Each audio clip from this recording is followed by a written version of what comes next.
Seja bem-vindo ao podcast MG Familiar, um podcast sobre temas de medicina, temas pertinentes que nos fazem refletir e frequentemente têm implicações para a prática clínica. E damos as boas-vindas ao nosso anfitrião, Professor Dr. Carlos Martins. No podcast desta semana, eu gostava de destacar um artigo que publicamos muito recentemente na secção de prescrição racional do portal MG Familiar. O artigo é: estudo RCT, aumento de colesterol HDL não se traduz em redução da mortalidade. No fundo, é um ensaio clínico randomizado controlado, um estudo de fase 3, que envolve um medicamento novo, um medicamento cujo princípio ativo até é difícil de pronunciar. Vou tentar não me enganar. Evacetrapib, é este o fármaco envolvido neste ensaio clínico.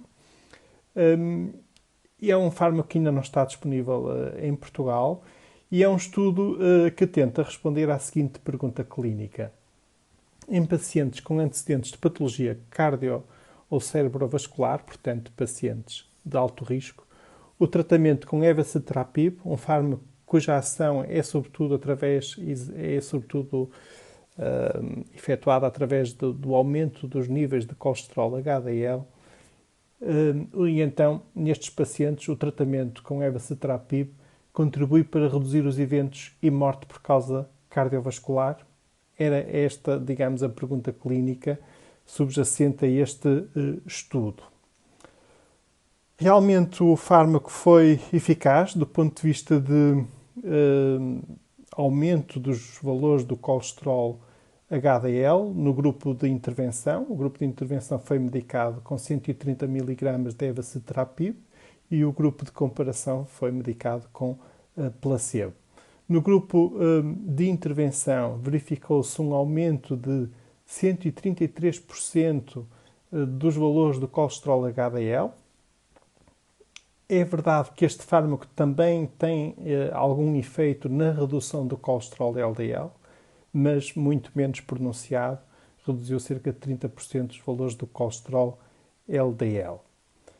O marcador primário analisado foi a primeira ocorrência de qualquer componente do seguinte conjunto de eventos, ou morte por causa cardiovascular, ou um infarto agudo do miocárdio, ou um acidente vascular cerebral, ou necessidade de revascularização coronária, ou ainda a necessidade de um internamento por angina instável.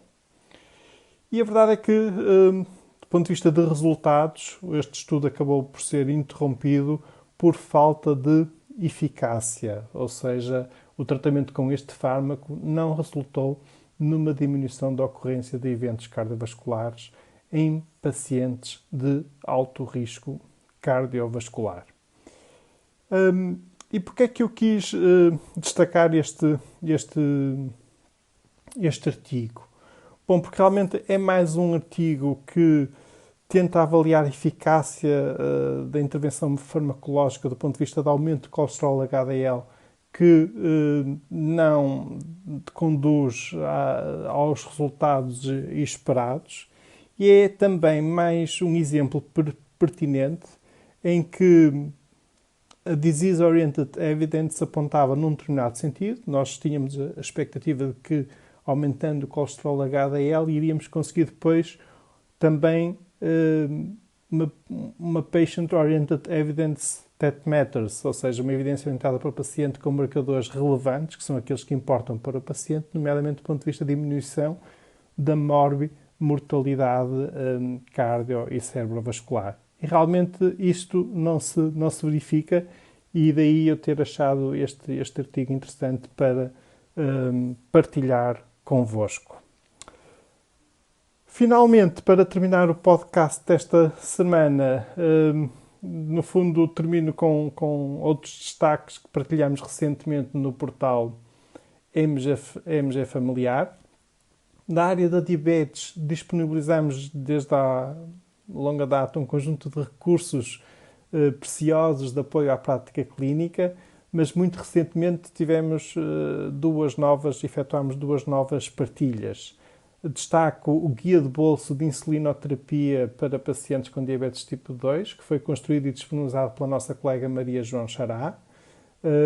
Parece-me um recurso muito, muito pertinente e certamente muito útil para todos vós. E também partilhamos recentemente, já está disponível. E terminamos assim esta edição do podcast MG Familiar. Muito obrigada por nos ouvir. Se desejar completar a sua leitura, muitos dos conteúdos abordados neste podcast estão disponíveis em www.mgfamiliar.net. Até à próxima!